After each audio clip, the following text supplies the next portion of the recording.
Alright, hello everyone. Hi to everyone in Ed's class watching this video. My name is Wes. Today we're going to talk about the Winter Storm 2022 over $1 billion disaster by me. It was specifically the Central and Eastern Winter Storm cold wave of 2022.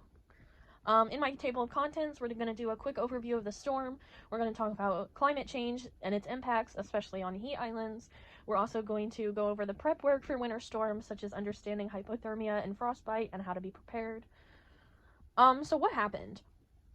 Basically, over 200 million people were severely impacted by a record winter storm that brought heavy rain, snow, ice, and strong winds that caused temperatures to plummet. A lot of people said these strong winds mimicked hurricane-like winds. It happened between December 21st and December 26th of 2022. More than 1 million homes and businesses from Maine to Texas lost power, and continual snowstorms and winds were very close to hurricane strength, especially in Buffalo, New York, which contributed to the deaths of many people in the area, according to the NOAA. So how do winter storms happen anyways? So the first thing that happens is cold air. You need below freezing temperatures in the clouds and near temperatures on the ground to make ice and snow. And then you need a lift. You need something to raise the moist air from the clouds and cause precipitation, such as ice, sleet, or snow. And a really good example of a lift is when warm air collides with cold air and is being forced to rise over the cold dome. And then you also need moisture. So you need moisture to form in clouds in the form of precipitation, such as air blowing across a body of water, such as a big lake like Lake Michigan up in Illinois, or an ocean, which would be a great source of moisture, also according to the NOAA. So a really good question is does climate change impact winter storms? Yes and no. It's complicated.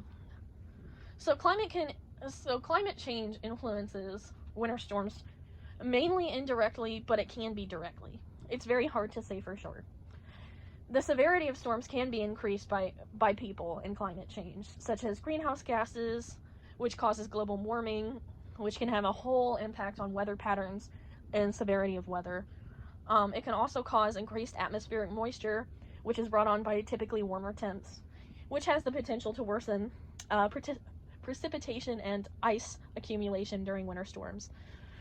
Heat islands specifically can also change the patterns for severe weather storms like winter storms. So what are heat islands? Heat islands occur when a city experiences much warmer temperatures than rural areas, such as it could be 80 in East Peoria, Illinois, right here, and it could be 89 in Chicago, because Chicago is so densely populated and has so many extra cars and trains and carbon gas and pollution, things like that, which would cause the city to be warmer than rural areas like here. So heat islands typically occur when a city experiences warmer temperatures than rural temps.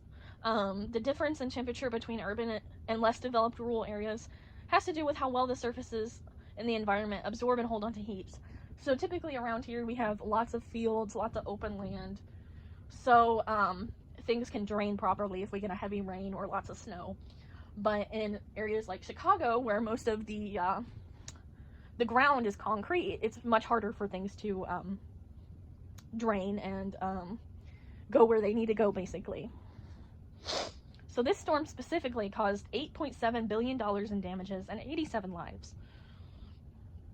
There's a cool little Washington Post article if you want to watch that. There's some really interesting pictures of it, just to show, like, I tried my best to include people in here to show, like, how big of a scale it was on.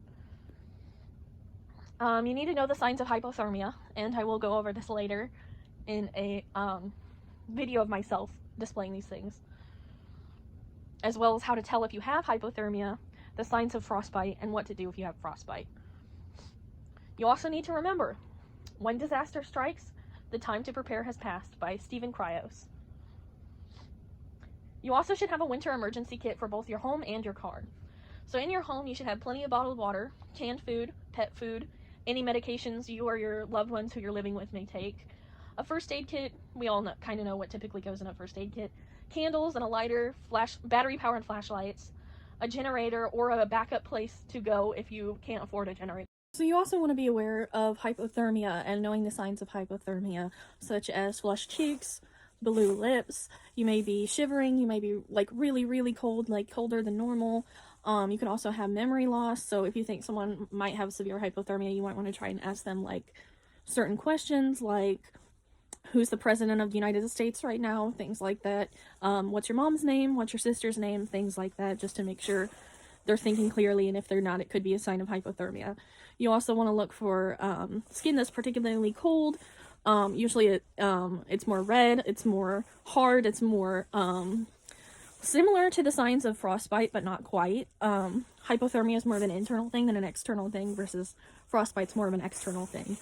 And if you find out that you or someone you love or someone you even know has hypothermia, what you want to do is, the first thing you want to do is get them into a warm room, a warming shelter, a warm car, a house, something like that.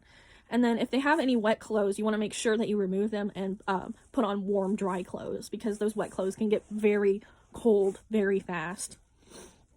And then you want to warm the center of someone's body, so the chest area around, you know, where your blood flow is, your ribs, your heart, your vital organs, everything like that. You want to make sure those are warm. So try adding layers, maybe an electric blanket, things like that. Anything to warm them up, maybe a warm drink, some soup, things like that. You also want to try and do anything you can to make sure they're warm, such as coffee or a warm tea, hot cocoa, but you do not want to give them alcohol, because alcohol can actually make it worse, or it can make them go unconscious, which we don't want to do. After you've noticed that they seem warmer, they look healthier, they look warm and much healthier, you want to keep them dry, you want to keep them warm, and just kind of continue to monitor them. And like I said, when in doubt, always contact a medical professional. I want to add that anyone can get hypothermia, even if you're dressed warm, even if you're taking proper precautions. It does typically happen more in unhoused populations. But I do want to say that the Peoria area has warming shelters if you don't have anywhere to go, or if you or your loved ones doesn't have anywhere to go. The Peoria Fire Department, the Peoria Library, and the Peoria Police Station are good places to start for local warming shelters.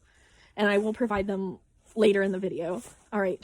Okay, so this specifically is a really good version of what severe frostbite looks like.